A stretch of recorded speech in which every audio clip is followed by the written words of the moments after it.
Pernah mendengar kata P2P atau peer-to-peer? Apakah itu sejenis buah segar? Bukan dong, itu mah peer, Pak. Tapi ini adalah P2P atau peer-to-peer lending. Tapi, apa sih P2P ini? Dan apakah ada kebingungan mengenai P2P ini?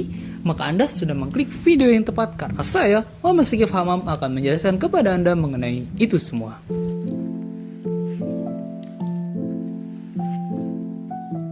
Pertama, kita mulai dari pengertian. Peer-to-peer atau P2P adalah sebuah mekanisme yang memungkinkan dua pihak berinteraksi secara langsung melalui sebuah platform digital tanpa memerlukan lembaga keuangan sebagai perantara utama. Dalam praktek keuangan modern, istilah ini paling sering digunakan untuk menggambarkan P2P lending, yaitu sistem yang mempertemukan pemberi dana atau lender dan penerima dana atau borrower dalam suatu ekosistem digital yang terstruktur. Konsep ini pada dasarnya berupa penyerahan rantai intermediasi. Jika pada sistem konvensional, bank berperan sebagai pihak yang menghimpun dana kemudian menyalurkannya kembali, maka dalam P2P, setiap transaksi terjadi secara langsung antara individu atau badan usaha.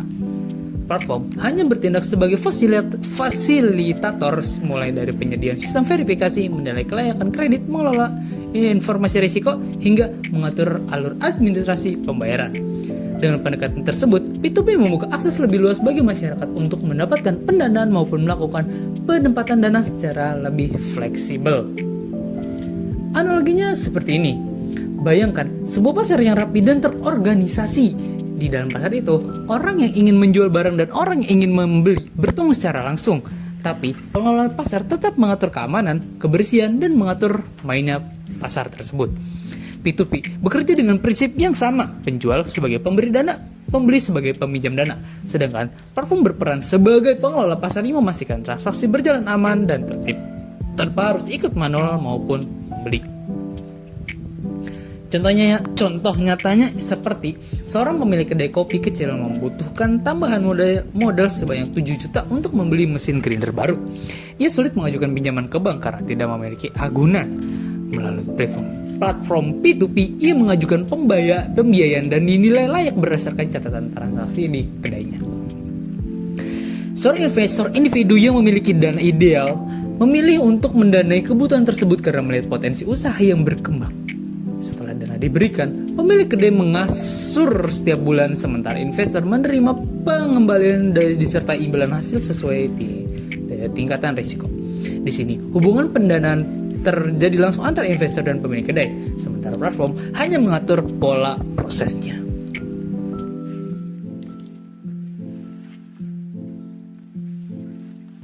Sejarah singkat.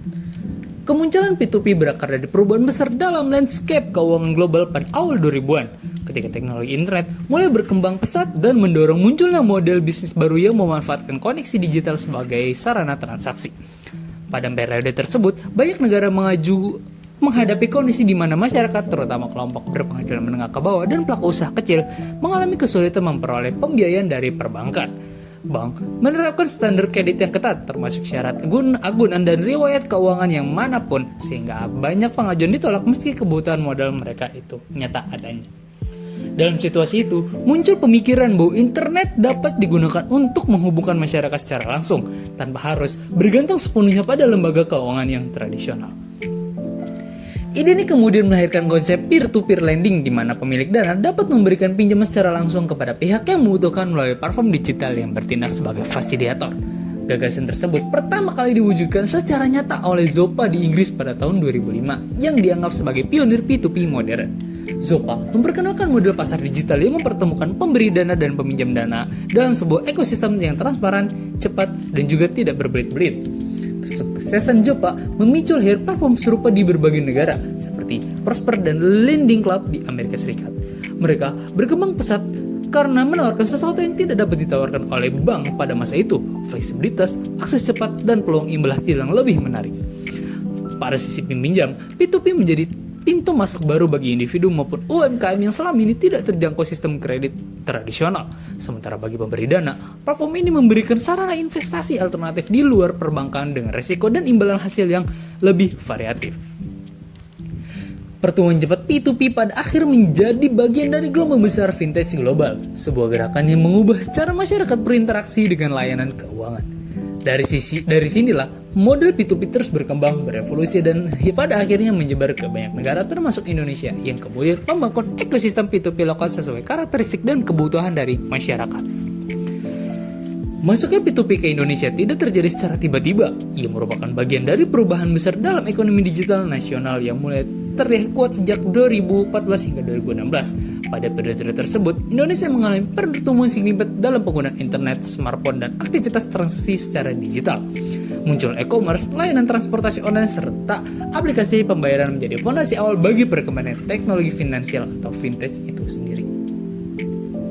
Dalam konteks tersebut, Indonesia menghadapi dua tantangan besar yang belum dapat terselesaikan secara optimal oleh sistem keuangan tradisional. Pertama, akses pembiayaan bagi UMKM masih sangat terbatas. Bagi pelaku usaha mikro, kesulitan memperoleh kredit bank akibat persyaratan agunan, dokumen keuangan yang tidak lengkap, atau penilaian kredit yang belum memadai. Kedua, semakin banyak masyarakat kelas menengah yang boleh mencari instrumen investasi alternatif yang mudah, fleksibel, dan bisa dilakukan secara digital. Kedua problem ini kemudian menciptakan ruang besar bagi model peer-to-peer lending. Para pelaku teknologi melihat peluang untuk menghadirkan platform yang dapat mempertemukan investor dan peminjam secara langsung. Gelombang awal P2P mulai muncul sekitar tahun 2015 hingga 2016 ketika para startup lokal mulai mengembangkan sistem pendanaan digital berbasis teknologi analitik seperti machine learning dan data yang alternatif. Keberadaannya mendapat respon positif dari masyarakat karena proses pembiayaan menjadi jauh lebih cepat, tidak banyak syarat, dan sepenuhnya dilakukan melalui aplikasi.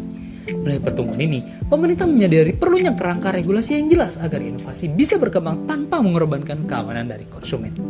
Otoritas Jasa Keuangan atau OJK kemudian mengeluarkan regulasi awal pada tahun 2016 yang menjadi dasar pengawasan P2P lending di Indonesia. Sejak adanya aturan ini, industri P2P resmi menjadi bagian dari sistem keuangan nasional dan semakin menarik minat investor serta pelaku usaha untuk bergabung. Seiring berjalannya waktu, P2P berkembang pesat karena perannya dianggap sangat relevan dengan karakteristik ekonomi Indonesia, negara dengan jutaan UMKM. Populasinya mulai meledak, populasi muda yang mulai melek teknologi, serta tingginya kebutuhan pembiayaan, hingga akhirnya P2P tidak hanya masuk tapi juga tumbuh sebagai salah satu sektor fintech paling signifikan di Indonesia, memainkan peran strategis dan meningkatkan inklusi keuangan dan memperluas akses pandangan bagi sebagian besar kelompok masyarakat.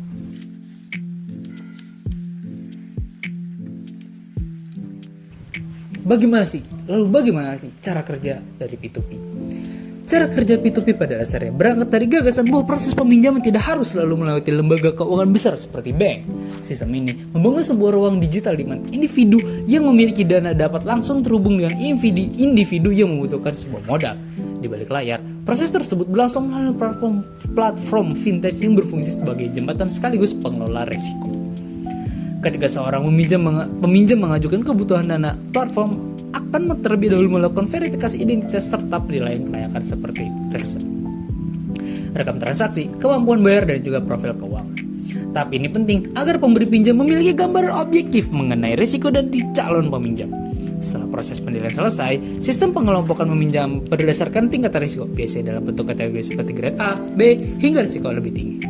Pembagian grade inilah yang membantu pemberi pinjaman memilih profil peminjam sesuai persyaratan mereka. Di sisi lain, pemberi pinjaman menempatkan dana mereka melalui platform sesuai jumlah dan tingkat risiko yang ingin mereka ambil. Dana tersebut akan dipertemukan secara otomatis dengan peminjam yang membutuhkannya. Proses ini bisa terjadi secara langsung ataupun melalui mekanisme pendanaan otomatis yang mengalokasikan dana sesuai algoritma penilaian dari risiko. Setelah dana disalurkan dan peminjam menerimanya, hubungan keuangan mereka pun akan mulai berjalan. Peminjam akan membayar cicilan yang terdiri dari pokok dan bunga melalui platform, bukan langsung ke pemberi pinjaman. Platform kemudian mendistribusikan pembayaran itu ke para pemberi dana sesuai porsi pendanaan mereka masing-masing. Melalui mekanisme ini, kedua belah pihak tetap terlindungi. Peminjam dapat mengakses modal lebih dengan proses lebih cepat, sementara pemberi pinjam memperoleh imbal hasil yang lebih menarik dibandingkan instrumen konvensional selama memahami risiko yang melekat. Seluruh aliran dana berlangsung dengan pengawasan dan pencatatan yang otomatis di Indonesia. Mekanisme tersebut wajib mengikuti standar keamanan, transparansi, dan pengawasan yang ditetapkan oleh otoritas. demikian, meskipun pertemuannya bersifat langsung antara pemberi dan peminjam, seluruh proses tetap berjalan dalam kerangka dan yang terstruktur dan dapat dipertanggungjawabkan.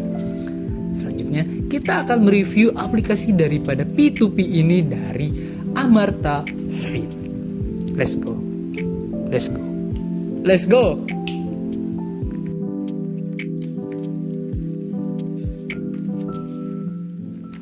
Oke cuy, kita bakalan review aplikasi lagi ya guys ya, yaitu peer-to-peer lending atau P2P dari Amarta Fin. Ya, langsung saja kita masuk ke dalam aplikasinya tentu saja. Let's go. Amarta Fin, loading dan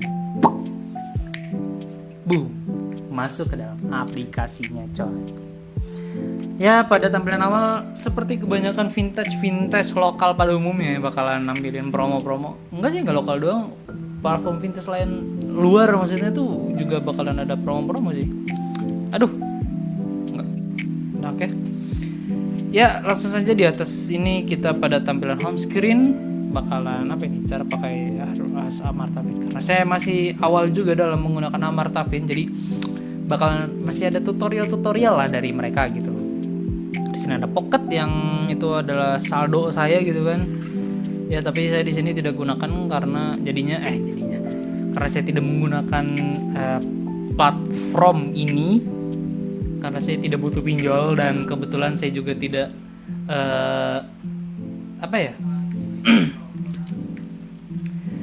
karena saya juga bukan tidak tertarik, tapi saya tidak memenuhi syarat kebetulan, jadinya tidak bisa masuk ke sini gitu. Ya gitu dah. Ya langsung saja di sini kita lihat pocketnya tuh ya tentu saja masih 0 ya. Nah itu dia. Terus sini ada kita bisa isi saldo. Nah batas isi saldo itu 2 juta karena akun saya ini masih akun yang biasa ya, alias akun gue, jadi belum akun premium gitu. Sini bisa dari BRI, BCA, BNI dan bank-bank lainnya gitu. Sini juga bisa dari e-wallet dan juga bisa jadi outlet, retail outlet ya guys ya, dengan minimal top up tuh 50.000. Oke.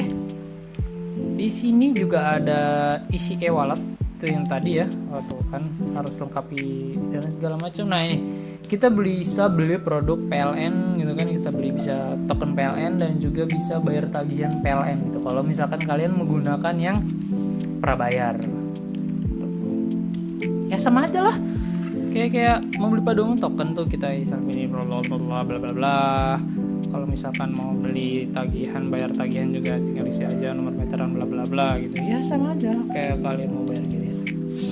Terus di sini kita bisa isi pulsa ya guys ya. Kita coba masukin nomor saya 08. Gunakan nomor, dan di sini juga ada banyak nomor telepon yang bisa kita nomor telepon modal pulsa gitu, modal pulsa yang bisa kita bayarkan gitu. Terus di sini ada paket data ya, sama sih paket data kayak yang tadi gitu, kayak pulsa gitu. Semuanya itu ada banyak, ada PDAM, BPJS, top up game, angsuran, internet dan juga TV kabel, zakat dan juga sedekah. Saya nggak tahu ya, mungkin karena emang syariah atau gimana, tapi rata-rata vintage di Indonesia tuh ada zakat dan sedekahnya ya. Mungkin ya memudahkan lah ya. Memudahkan karena kan kita juga sebagian besar itu kaum muslimin gitu kan, jadinya mungkin untuk memudahkan kita untuk membayar zakat dan juga kita bisa memudahkan kita untuk bersedekah gitu kan, jadinya vintage tuh menyediakan fitur-fitur tersebut gitu. Sangat baik sekali vintage ini coy, memudahkan kita untuk beramal gitu. Oke, di sini ada mulai gunakan Amarta Fin dengan modal usaha hingga 30 juta, syarat ringan, cair, cepat, tidak perlu jaminan. Sangat menarik sih, tapi saya nggak bisa coy karena saya belum masuk ke premium, atau kita harus masuk premium dulu. Langkah sederhana danai usaha. Oh, di sini kalau kita mau ini tuh kan disuruh pasti, tapi saya belum ini. Lihat kita di sini lihat fitur pinjaman tuh ada angsuran. Kalau kita meminjam usaha gitu, minjam uang gitu kan. Scan, nah itu gitu-gitu. Tapi sayangnya saya nggak bisa akses semuanya. Tapi yang jelas di aplikasi ini kita tuh bisa memberikan dana atau kita bisa meminta dana juga dari mereka gitu. Kalau misalkan kita mau buat usaha, apalah kita misalkan mau buat kafe gitu kan, usaha kafe, usaha anak muda banget tuh. Kita bisa, kalau misalkan gak ada dana, belum ada dana, kita bisa ajukan di sini gitu. Atau kita ada uang nganggur gitu kan, misalkan ada 30 juta, daripada bingung mau ditaruh di mana ya kan, daripada ditabung doang nggak berkembang apa-apa, kita bisa taruh di sini gitu kan, supaya kalau ada orang yang membutuhkan modal tambahan bisa langsung saja menggunakan dana modal uang kita gitu kan. Tapi kita juga bakalan kebagian karena ya mereka pinjam uang gitu kan, bukan minta dari kita gitu. Sejujurnya sebelum ini menurut saya P2P ini tuh sebuah sistem yang sangat menarik. Kenapa? Satu, P2P ini kan sebetulnya kayak pasar gitu kan. Kita anggaplah pasar gitu. Pasar kita, kalau di saya tuh ada namanya jangan doxing. Pokoknya misal kita anggap pasar besar lah, kita anggap ada sebuah pasar besar, swalayan besar. Saya selaku pemegang modal itu sedang berdiam di stand saya dengan modal yang saya punya, lalu pencari modal tuh bakalan datang ke saya untuk meminta modal dari kita.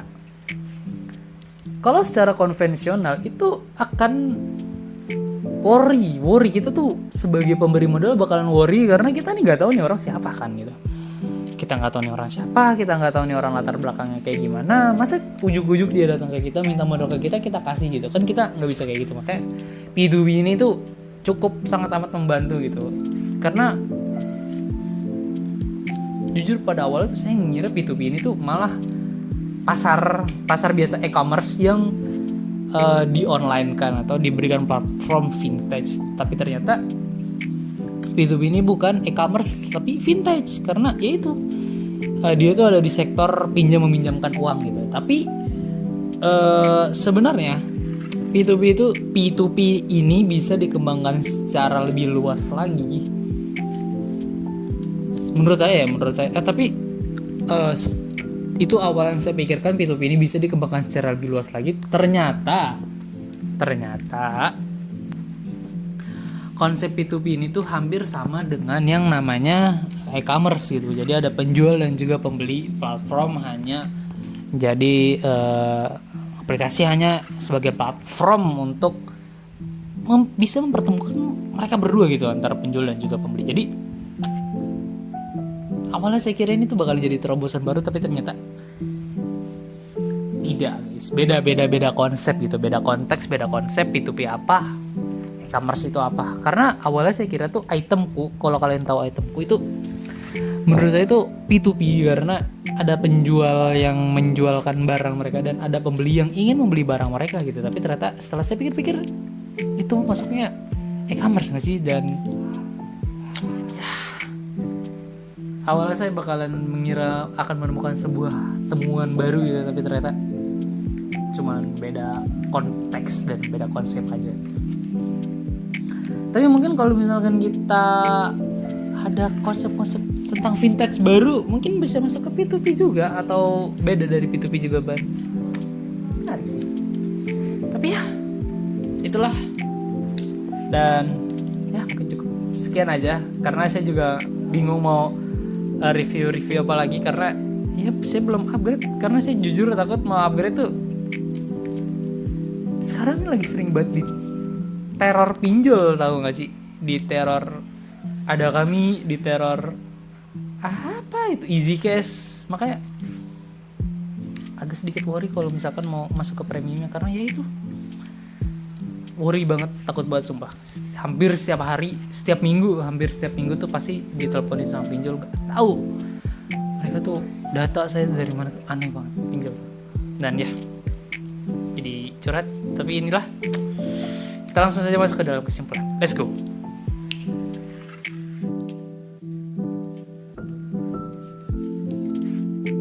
Kesimpulan, P2P pada dasarnya merupakan inovasi pembiayaan yang memanfaatkan teknologi untuk mempermudah pihak yang memiliki dana dengan pihak yang membutuhkan modal secara langsung tanpa harus melalui lembaga keuangan yang tradisional. Sistem ini mengandalkan transparansi data, penilaian risiko, dan pengawasan regulator agar proses pendanaan berjalan aman dan juga efisien. Melalui mekanisme tersebut, P2P mampu membuka akses pembiayaan yang lebih luas sekaligus memberi peluang imbal hasil bagi pemberi dana. Namun, keberhasilannya tetap bergantung pada kedisiplinan peminjam, kecermatan investor dalam memilih profil pendanaan, serta kepatuhan platform terhadap aturan yang berlaku. Dengan kata lain, P2P merupakan model pendanaan modern yang membawa manfaat besar, tetapi tetap memerlukan pemahaman risiko dan penggunaan yang bijak.